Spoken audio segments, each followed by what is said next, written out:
The Vorath Compact's transit signature reached us 11 minutes before their ships did. I was in the forward observation gallery when the first alert came through. A harmonic bloom in the deep scan array, unmistakable once you knew what to look for. I'd studied that signature for my entire career. We all had. Every officer above the rank of watch lieutenant on every platform in the Cauldron Ridge network had that waveform memorized the way a doctor memorizes a heartbeat, not because someone ordered us to, because we understood what it meant when we saw it. My name is Audra Vasek.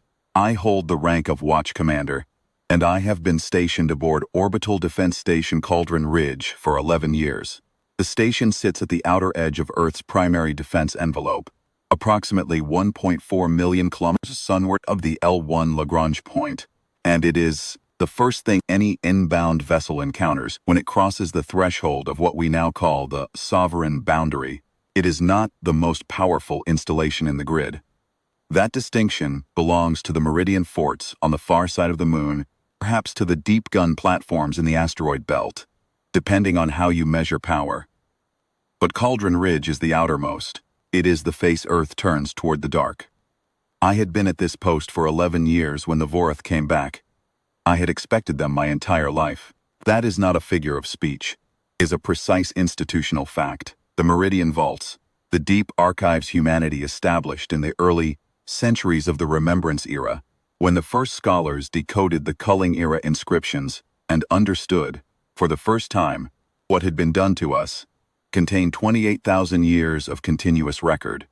The Compact's fleet profile, their transit harmonics, the drive configurations they used during the culling, unchanged across 20 millennia, because they had no reason to change what worked. The shape of their cargo vessels, the electromagnetic footprint of their labor processing arrays, the waveform their advanced scouts broadcast when they were preparing a retrieval operation.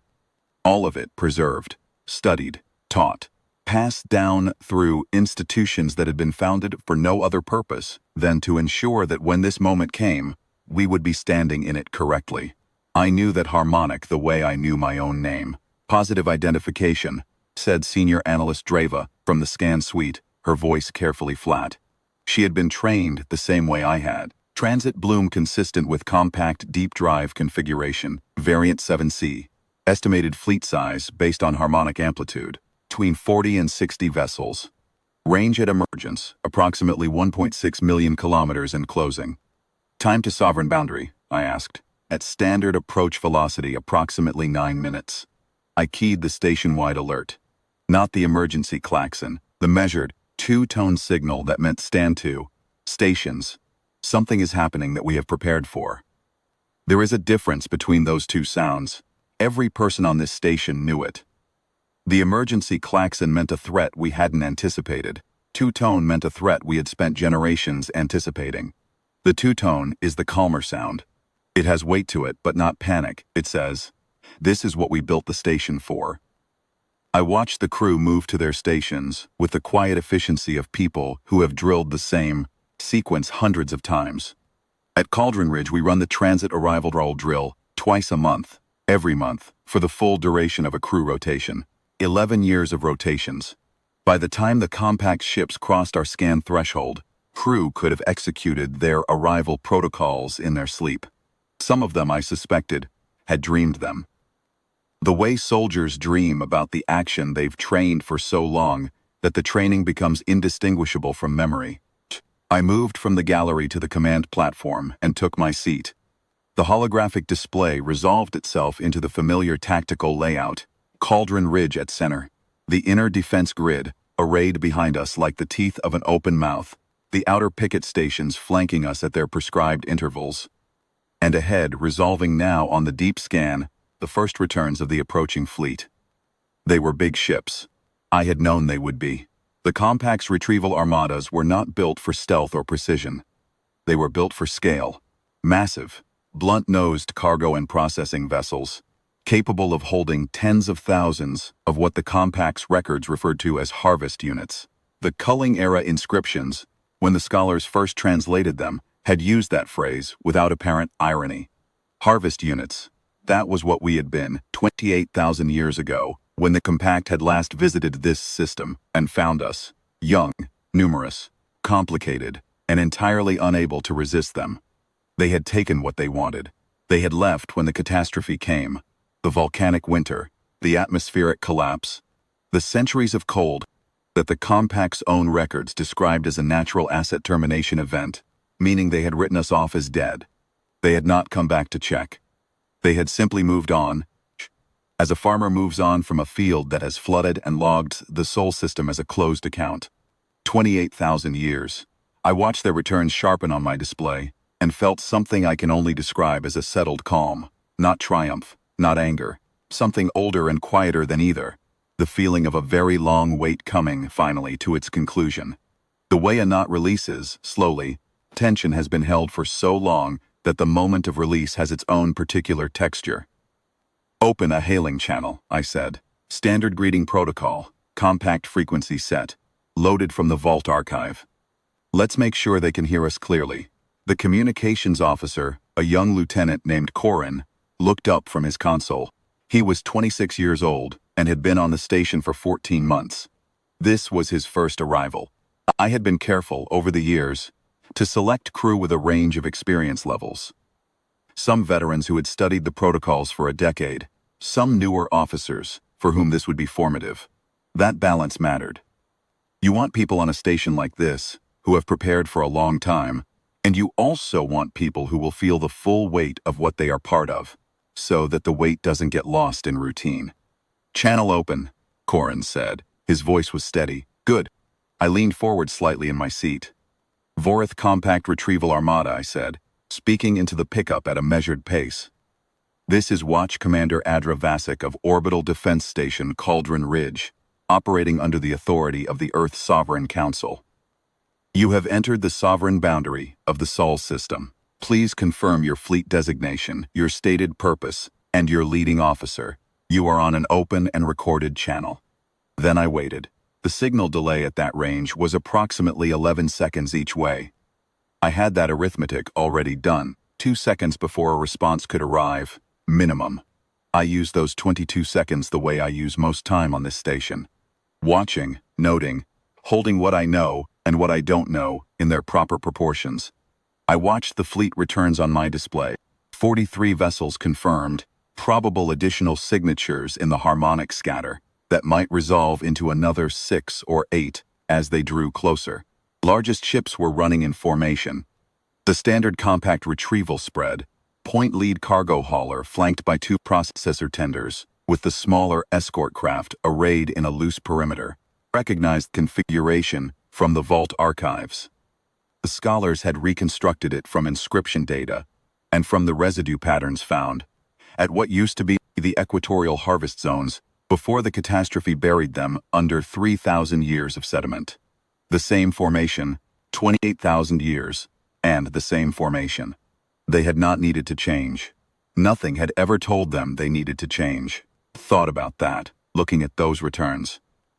The Compact had been running retrieval operations for longer than human civilization had existed in current form, and nothing in all that time had required them to revise their basic operational configuration.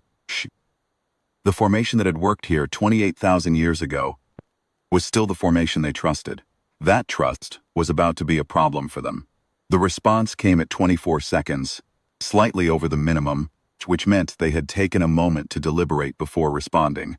I noted that. The voice that came back was deep, multiple harmonic, the kind of voice produced by a vocal apparatus built differently from ours. The Compact's dominant species, the Vorith themselves, communicated in a register that our systems had to pitch shift slightly to make comfortable for human ears. We had the translation matrices loaded from the Vault archive. The scholars had spent 200 years refining them against every compact communication artifact they could recover. This is Fleet Legate Sreth of the Vorith Compact, commanding retrieval Armada 7 Gold. We are operating under a valid compact HFY mandate for the Sol system asset, designation Compact Registry C7741 Tertiary, commonly designated Earth. This mandate predates any secondary claim by approximately 28,000 of your years. State your authority basis for the claimed sovereign boundary, and be advised that compact jurisdictional precedent supersedes any local governance structure established in our absence. I let the silence sit for exactly the time it took me to take 2 slow breaths. Then I said, Fleet Legate Sreth, this channel is recorded. I want to make sure the record reflects what I am about to tell you, because the Compact's own institutional memory should want this clarified. The Sol system is not an abandoned asset. It has not been an abandoned asset at any point in the past 28,000 years. The Earth Sovereign Council has maintained continuous governance of this system since the end of the catastrophe period, approximately 26,000 years ago. The sovereign boundary was formally established 4,100 years ago, and it has been continuously staffed since that date. You are not returning to a dead world. You are not asserting a dormant claim on an unoccupied system.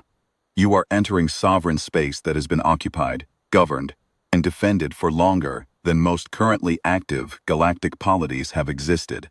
I strongly encourage you to reduce your approach velocity while we discuss what happens next. Another wait. Longer this time, 31 seconds. Accounted for signal travel and then some. Your communication is noted, Sreth said. We observe a number of what appear to be orbital installations. These are consistent with the kind of secondary development sometimes undertaken by advanced servitor populations in extended absence scenarios. The Compact has procedures for evaluating and, where appropriate, accommodating such development within the framework of the governing harvest mandate. Reduce your weapon systems to standby posture and prepare to receive a Compact assessment delegation. We will conduct an asset evaluation and advise you of our findings within 48 of your hours. I heard Analyst Dreva let out a very small, very controlled exhale, not a laugh, something quieter than that. I understood the feeling exactly. The Compact had just told me, in formal bureaucratic language, that they intended to evaluate whether we were worth keeping in a usable form. The phrase accommodating such development within the framework of the governing harvest mandate was particularly instructive. It meant, decide how much of what you've built will allow you to keep once we've assessed your productive value. The 8,000 years and they arrived ready to file an evaluation report. I took my time composing my response. Fleet Legate Sreth, I said. I am going to describe to you what you are looking at, because I believe your instruments may not be giving you an accurate picture of the scale of what has been built here.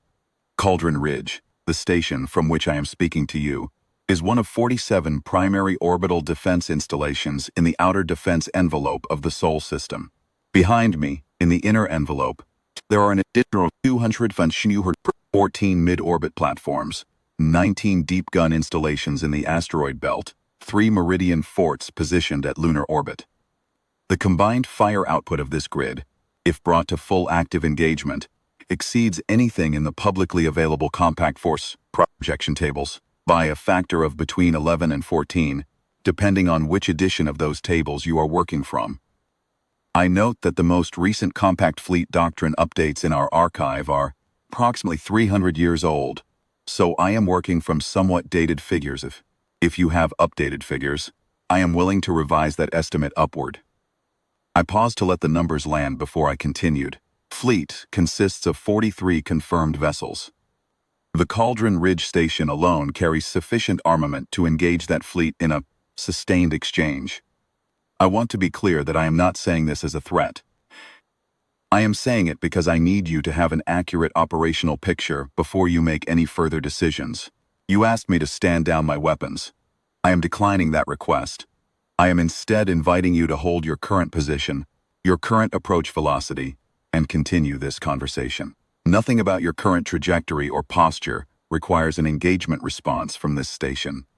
I would like to keep it that way. The wait this time was 47 seconds. When Sreth came back, the pitch shift in his voice was slightly more pronounced. The scholars noted that particular harmonic shift as an indicator of what the Compact's own internal record size called elevated command attention. It was, as far as we could translate it, the equivalent of a raised eyebrow. The scope of your described installation grid is inconsistent with the projected developmental trajectory of a servitor population in an extended absence scenario, he said. Our standard models for such populations Calibrate against several hundred similar cases across the past 40,000 years.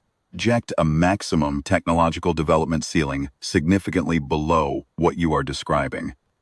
Either your description is inaccurate, or the Sol system represents an anomalous deviation from established models. In either case, our assessment mandate requires direct examination. We will approach to assessment range. We do not require your permission to do so. No, I said. You won't. 43 seconds. I beg your pardon. You will not approach to assessment range without my authorization.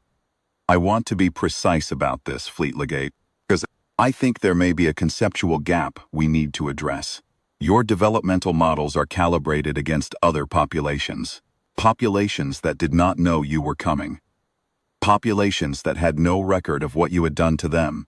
Populations that had not spent 28,000 years studying your fleet configurations, your drive harmonics, your battle doctrines, and your weapon system profiles in order to build a defense specifically calibrated to stop you. I let that sit. Then I kept going. The Meridian Vaults have been active for approximately 24,000 years. The earliest coherent records they contain are Culling-era inscriptions. Your own records, left in the geology and archaeology of the harvest zones, that describe in considerable technical detail the methods and equipment the compact used during its operations in this system. Our scholars have been studying those records continuously since the vaults were established. The weapons on this station were not built to a general-purpose threat model. They were built to the specific signature profiles of the compact's drive systems, weapons platforms, shield configurations as documented in those records. We did not build a defense against an unknown enemy. We built a defense against you, specifically, using your own archived specifications as the engineering baseline. Your fleet has not changed significantly in 28,000 years because it has not needed to. We are the reason it will need to. The wait was 61 seconds. When it had been only 22 seconds, we had been talking ship to station, signal delay and response. Now it was 61. Sreth was talking to his people before he answered me, consulting, recalculating, doing what a careful officer does when the situation deviates significantly from the mission briefing. Good. I used the time to check the grid status. All 47 outer envelope stations were at full readiness.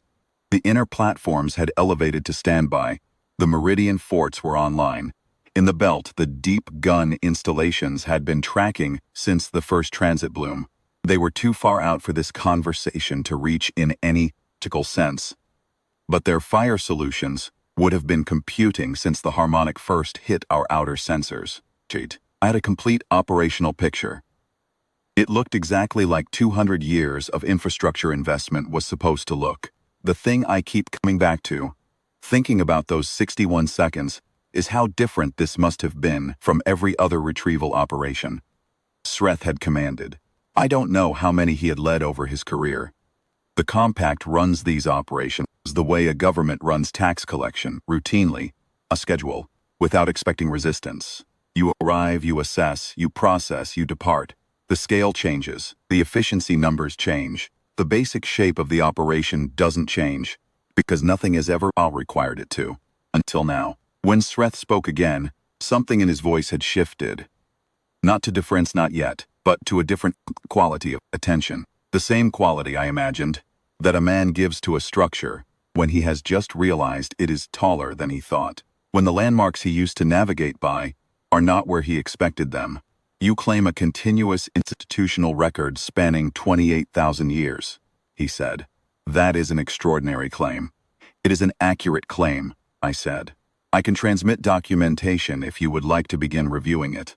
The Vault Archive Index alone is approximately 40,000 pages in compact standard notation. If you prefer a summary, I can have our archival team prepare one, but I want to be transparent about the fact that the summary will necessarily omit a great deal of technical detail that you may eventually find significant. I would also note that our documentation includes copies of the compact's own internal records from the culling period, recovered and translated from site inscriptions. Some of those records describe the Sol system asset in terms that your current mission planners may find instructive. Another long pause, 58 seconds. What terms? I had been waiting for that question. I had the passage ready, translated, cross-referenced, against 3 independent inscription sets from 3 separate harvest zone sites on 3 different continents. The scholars had debated its precise wording for 40 years before settling on the version in the official archive. I had read it enough times that I could have recited it from memory, but I read it from the archive copy anyway, because this moment belonged to the record, not to my personal recall. The relevant record, I said, is from a site in the region your culling-era records designate as the Equatorial Processor Zone, Northern Cluster, Site 7. The inscription dates to approximately 28,300 years ago, which our models suggest places it during the period immediately before the atmospheric catastrophe that ended the compact's operations here. The inscription reads in compact standard. Tertiary servitor stock shows anomalous cognitive development relative to harvest standard baselines. Harvest efficiency maintained through numerical volume. Recommend continued extraction without advanced tool provision. Note for future retrieval. Stock demonstrates unexpected retention and transmission of operational information. Consider whether this characteristic requires management before next cycle. That was your own assessment, Fleet Legate. Written by your people, 28,000 years ago. The recommendation was to manage us before your next visit. You did not manage us. You left. We managed ourselves. And we retained and transmitted everything. 78 seconds. I watched the fleet on my display. Their approach velocity had reduced. Not to a halt. Not yet. But to something more cautious. A calculation happening in real time aboard those ships. The sudden recalibration of a mission that had launched on an assumption that no longer held. I watched the formation tighten slightly, which was the standard compact response to an elevated uncertainty scenario. Pull the sets closer together, reduce the tactical footprint, buy time to reassess. They were buying time. So was I in a sense. The time I was spending in this conversation was time during which no shots were fired. That was the correct outcome. It had always been the correct outcome. We had not built this grid because we wanted to use it. We had built it so that using it would never be necessary. A weapon that deters is worth more than a weapon that fires. You are claiming, Sreth said slowly, that your current military capability was developed in deliberate preparation for this specific visit. Just this specific visit, I said. For the compact's return in whatever form it took. We did not know when. We knew that you had come before. And that the only reason you had not come back was that you believed there was nothing left here worth collecting. We knew that would not remain true indefinitely, as the galaxy's conditions change and assets are reassessed. So we prepared for the general case. For the day when someone with an old claim and modern ships would appear at our boundary and need to understand what they were looking at. Your arrival today confirms what our strategic planners have argued for 3,000 years. That preparation was not paranoia. It was arithmetic. 49 seconds. I would like to speak to a higher authority, Sreth said.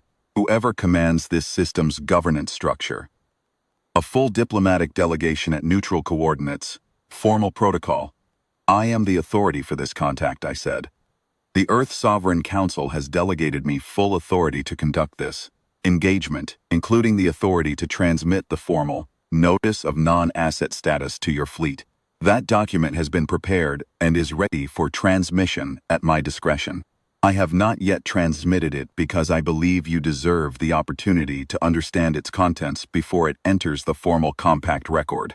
I am offering you that opportunity now. Do you want to understand what it says? 36 seconds this time.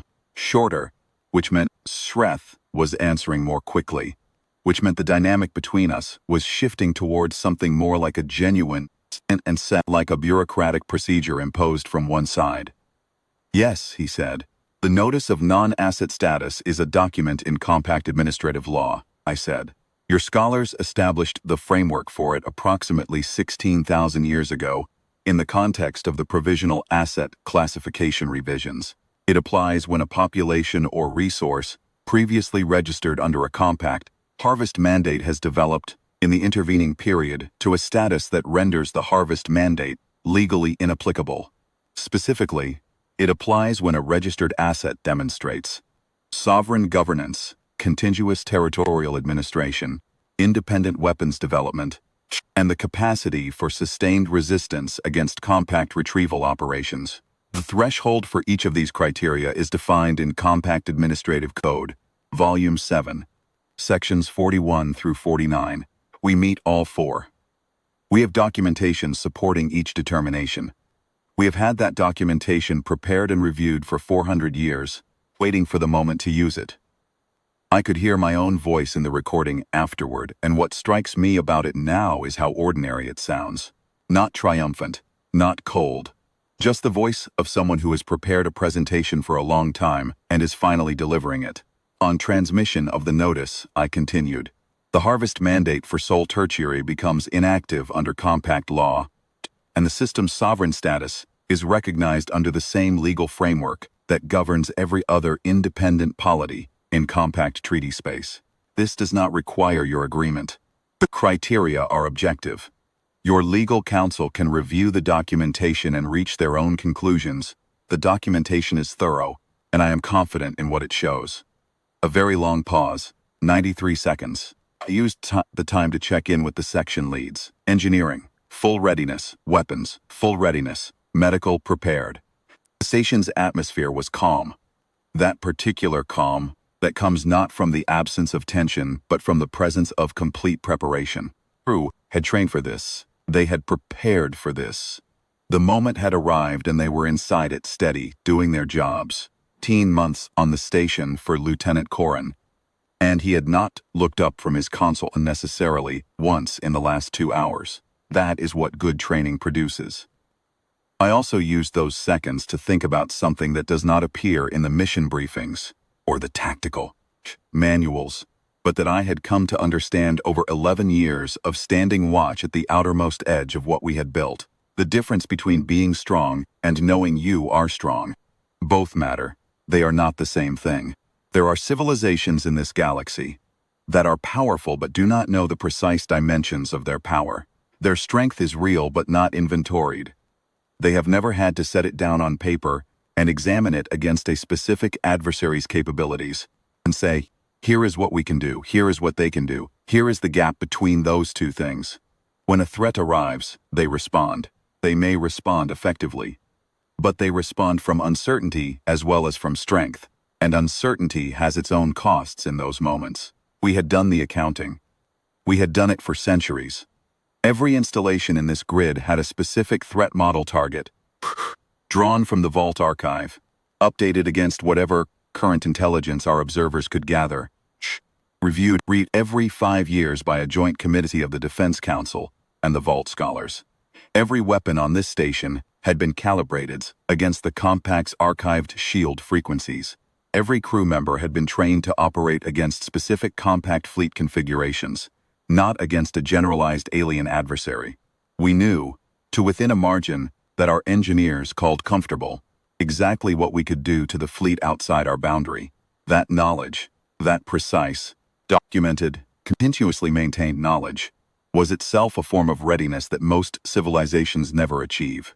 It did not make us invulnerable. It made us accurate. And in a moment like this one, accuracy is worth more than raw force, because it lets you speak with the kind of calm that Sreth's instruments would register, not as bluster, but as fact. I have thought often about what those 93 seconds contained on Sreth's end of the channel. I imagine a fleet legate who had launched on a routine retrieval operation, one of dozens he had probably commanded in his career, each one a straightforward exercise in reclaiming an asset that the Compact had once cultivated, and then left idle. I imagine looking at a tactical display that showed a defense grid far beyond anything his models predicted, listening to a human officer cite Compact administrative law back to him with precise section references, understanding that the document she was describing was legally airtight, under his own civilization's legal framework, and working out the arithmetic of what his options actually were. The arithmetic was not favorable. It was not even close. You have studied Compact administrative law, he said at last, for approximately 400 years institutionally, I said. The first Vault was to access Compact origin documentations, identified the administrative framework as potentially useful for precisely this type of engagement. The relevant sections have been in the core curriculum of the Earth Diplomatic Institute since its founding. Every watch commander in the Cauldron Ridge network is required to demonstrate working familiarity with the non-asset framework before assuming their post. I passed that examination 11 years ago. I have reviewed the relevant sections twice since then. I know the arguments, both sides of every contested provision. A pause, shorter 38 seconds. If I accept transmission of the notice, Sreth said, and it enters the compact record, what are you asking for, in practical terms? What do you want from this exchange? It was first time in the conversation that he had asked what I wanted, rather than telling me what he intended to do. I noted it. That shift, from declaration to question, was the clearest signal yet that the conversation had moved to a different phase. I want what we have always wanted, I said, to be left alone. We do not seek conflict with the compact. We do not seek reparations, though there are scholars in the vaults who would argue that case persuasively, and I am not prepared to say they are wrong. We do not seek the compact's recognition as a gesture of favor. We seek it as a legal fact under the compact's own law, because that recognition is the most durable form of protection available within the framework of galactic governance. Once the notice is transmitted and recorded, any future compact mission to this system would require Sovereign Council consent to operate here. That is all. We are not asking for more than that. We are asking for the legal status we have already earned, recognized in the legal system that the compact controls, so that the answer to the question of what this system is does not depend on who happens to be watching or how large their fleet is. 52 seconds. You have been building this argument for 28,000 years, Sreth said. The argument built itself, I said. We only had to live it. There was a silence after that which lasted longer than the signal delay required. I did not fill it. Some silences need to be allowed to settle. They carry their own weight, and filling them early diminishes what they contain. When Sreth spoke again, his voice had a different quality, not warmer, exactly, but more direct. The harmonic markers the scholars associated with elevated command attention had eased. He sounded, if I had to characterize it, like a man revising a map, working out which landmarks he can still trust and which ones need to be redrawn. I will need to consult with the Armada's legal counsel before accepting formal transmission of the notice, he said. This is not a delaying tactic. It is a procedural requirement that I cannot waive regardless of my personal assessment of the situation. The compact's administrative processes require a qualified legal review before a fleet legate can accept documentation that triggers a mandate modification. I am prepared to hold position at current range while that consultation takes place. I would estimate a minimum of 12 hours. That is acceptable, I said. Cauldron Ridge will maintain current posture. We will not escalate so long as your fleet holds position and does not attempt to approach the sovereign boundary. I'll ask you to confirm that understanding on the record. Sreth said. Fleet Legate Sreth, Retrieval Armada 7 Gold. Confirming hold position at current range pending legal consultation. For the record. Thank you, I said. I'll be on this channel. Released the transmit key and sat back in my seat. The crew was quiet for a moment. Then Analyst Driva spoke from the scan suite, voice still carefully controlled, but with something underneath it.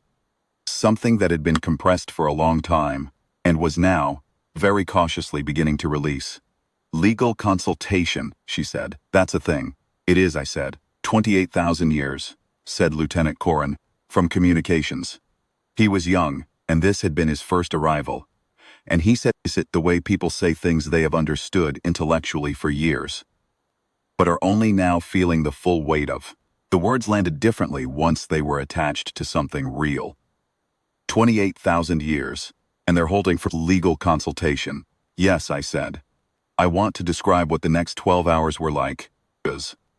I think the texture of them matters as much as the conversation that preceded them. History is not made only in the bright moments of confrontation. It is made in equal measure in the hours of maintenance and routine that surround those moments. Because it is those hours that determine whether the confrontation goes the way it needs to. There is a particular quality to a held breath, not the quick holding of breath before a shock, the slow, Measured holding of breath when you are waiting for something that you know is coming, that you have always known was coming. And that is now, finally, arriving. The station moved through those 12 hours with that quality. My crew did their jobs, the watch rotations turned, meals were served in the galley. In the engineering bays, the maintenance teams ran their standard checks, the same checks they ran every day, because a station that keeps itself maintained in quiet hours is a station that performs in difficult ones. The communications logs recorded everything. The scan suite tracked the compact fleet's position with continuous precision, noting every minor adjustment, every fluctuation in their drive signatures. I stayed at my post for the full 12 hours, not because regulations required it. They didn't, and my second officer would have managed the watch capably, but because this was the moment my 11 years here had been pointed at, and I was not going to leave the room. I thought in those hours about the scholars who had first entered the culling zone sites and deciphered the inscriptions.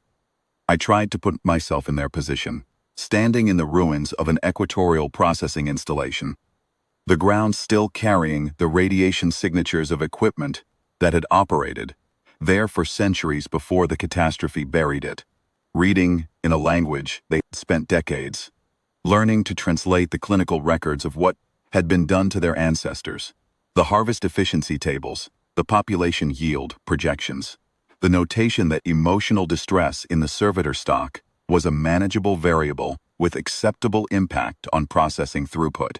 Communication from an inspector who had never considered the possibility that the stock might one day read his words to manage us before the next visit. I thought about what it had taken to convert that knowledge into preparation rather than despair. Read those inscriptions and say, not this is what was done to us, but this is what we will be ready for.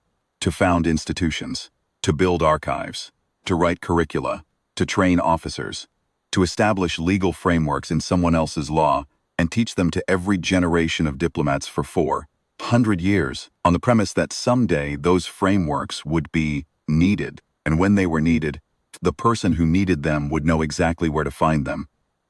That is not the work of one generation or 10, is the work of a civilization that has decided, collectively and continuously, that remembering is a form of strength, that patience is not passive, that the long preparation is itself a kind of power, accumulating silently, year by year and century by century, until the moment it is needed. I had been at Cauldron Ridge for 11 years. My mother had served in the network for 16 before me, at a different station, the outer picket at L4. Her grandmother before her had been part of the original construction crew for the deep gun array in the Belt.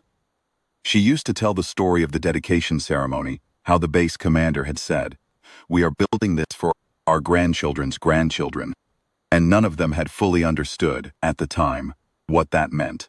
Grandmother had understood. She had put her hand on the barrel casing of the first installation and said, "I know who you're for." I thought about that story in the 12 hours, about all the hands that had built this grid, all the minds that had maintained the vault archive, all the voices that had taught the administrative law sections to new students who couldn't yet know they would need them. The long chain of people, stretching back to the first scholars who had chosen to remember. Memory is not a passive thing. Memory is infrastructure. The vaults were not built because someone thought the past was interesting. They were built because someone understood that the past was a tool if you kept it sharp enough, maintained it carefully enough, and had the patience to wait for the moment to use it. At the 13-hour mark, Spreth opened the channel again. "Watch Commander Vasek," he said. "I have completed the required legal consultation. My counsel confirms that the conditions you have described, if documented as you represent them, would satisfy the criteria for non-asset status under Compact Administrative Code. I am prepared to accept formal transmission of the Notice of Non-Asset Status for the Sol system. I had the document ready. It had been ready for 40 years. The current version, I mean. Earlier versions had been prepared and revised and refined for centuries before that. The most recent revision had been completed by a joint committee of the Vault Scholars and the Diplomatic Institute 12 years ago, 2 years before my current rotation began. I had read the final version on my first day at this post. "Before I transmit," I said, I want to make a brief statement for the record. You don't need to respond to it. I just want it recorded in the formal transaction log. A pause. Then, understood. The Compact's records from the culling period describe the Sol system's population as a servitor stock, as a resource, to be managed and extracted. Those records are part of our vault archive, and we have read them carefully. We do not transmit the notice of non-asset status in anger. We transmit it because it is accurate. What was done here, 28,000 years ago, is documented. What was built here in the intervening time is also documented. We do not ask you to apologize for the past. We do not ask you to account for it here, in this channel. We ask only that you accurately characterize the present. This system is not an asset. It is a home. It has been a home for as long as human beings have been human beings, including the year when other people treated it as something else. The notice reflects that fact. That is all. Silence on the channel for 14 seconds, shorter than the signal delay, which meant Sareth had begun his response before my statement was fully received. Transmissions accepted, he said. For the record, I keyed the transmission sequence. The notice of non-asset status, Sol system, went out at full broadcast power on all compact accessible frequencies, not just to Sareth's flagship, but to the full encoded compact administrative network. Via the relay buoys, our people had placed in the outer system for exactly this purpose, 600 years ago, when the scholars had finished developing the document's legal framework, and the Council had decided that when the time came, the transmission should be impossible to lose or suppress. Every compact administrative node within relay range would receive it. The compact's own law required acknowledgement and registry within 90 days of receipt.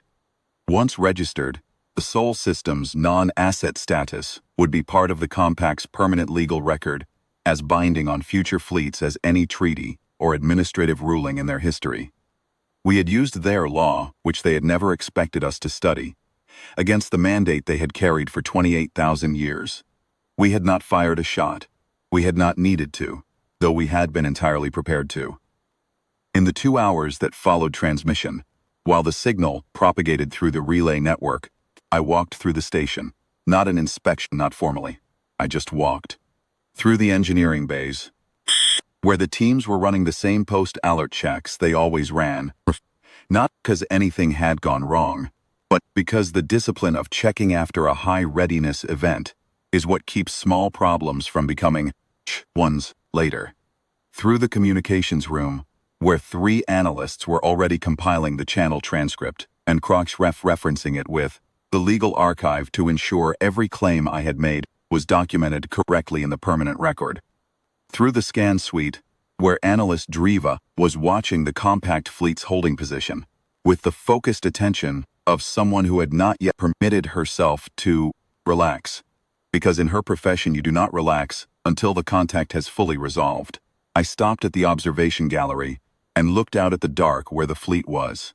43 ships, reduced now on the display to small return signatures at holding range. I thought about what was happening aboard those ships. The legal council's reviewing our documentation. 40,000 pages in compact standard, organized and indexed by the archivists over decades precisely, so that it would be reviewable under time pressure. The fleet legate in his command space, revising his mission report in real time, converting a routine retrieval operation into something that had no standard template in the compact's operational library. I thought about what the Vault scholars would say when news of this transmission arrived. The ones who had spent their careers on the non-asset framework, refining the arguments, tightening the documentation, debating the precise wording of the statement I had read into the record. Some of them had been working on this for 30 or 40 years. Some of them had taught the relevant sections to me in my own training, in the Diplomatic Institute's preparedness courses, in the dry formal language of legal analysis that had felt abstract then and felt anything but abstract now. I hoped they got the news quickly. They had earned it more than most. Sareth's fleet held position for another 2 hours while the transmission propagated through the relay network and his legal counsel confirmed receipt and initial registration. Then he opened the channel one final time. Retrieval Armada 7 Gold is withdrawing from the Sol system, he said. The harvest mandate for registry designation C7741 tertiary is suspended pending formal compact administrative review. The non-asset status transmission has now initiated. For the record, Watch Commander, your grid is impressive. Your documentation is thorough. Patience is. A pause. The harmonic markers were doing something the translation matrix classified as searching, looking for a word. I don't have a word for it in my language. That doesn't sound like an insult. I mean it as something closer to a recognition.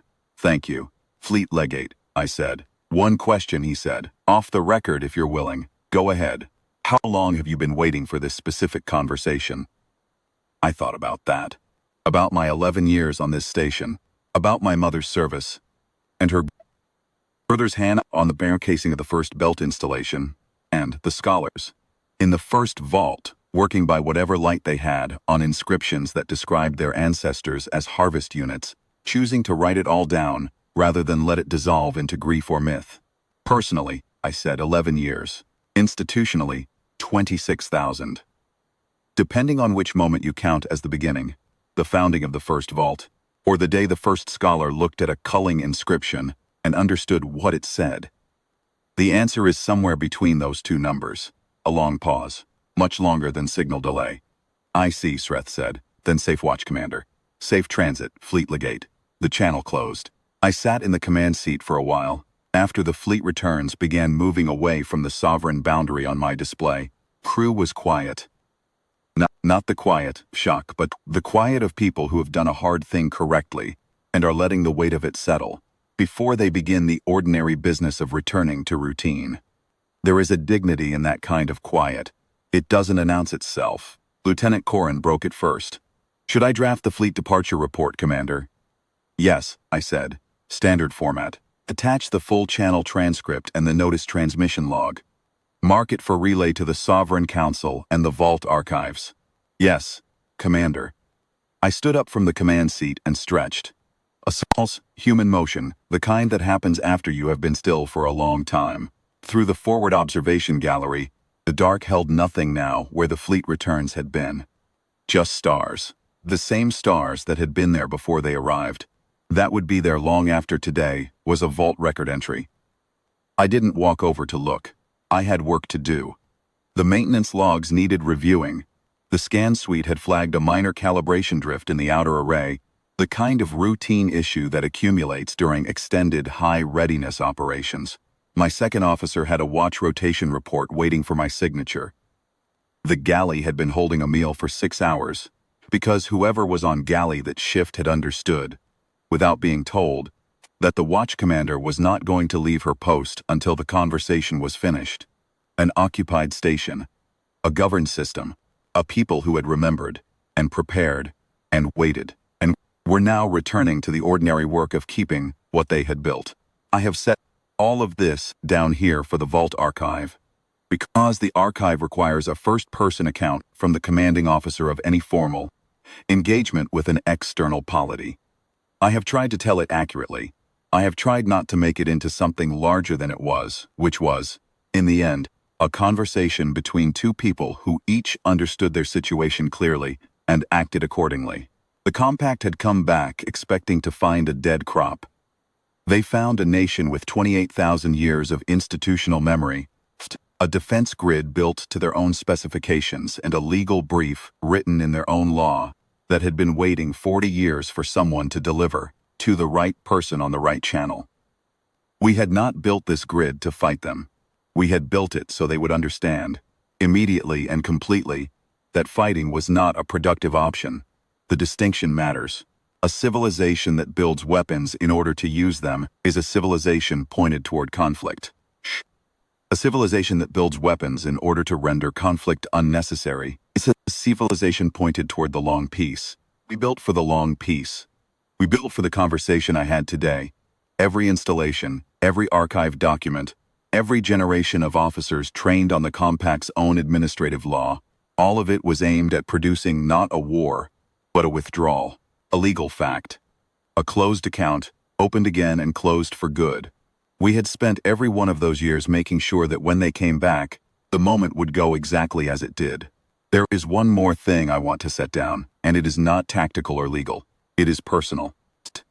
When Sreth asked me how long we had been waiting for this conversation, when he asked it off the record, as one professional to another, rather than as adversary to adversary, I gave him the institutional answer. 11 years personally, T6000, institutionally. That was accurate. But there is a part of the answer I held back, because it did not belong in a formal channel. We had not only been waiting for the conversation, we had been waiting to be able to have it calmly. That is not a small thing. There is a kind of readiness that is really anger compressed into infrastructure, and it performs poorly under pressure because anger does not hold its shape over 28,000 years.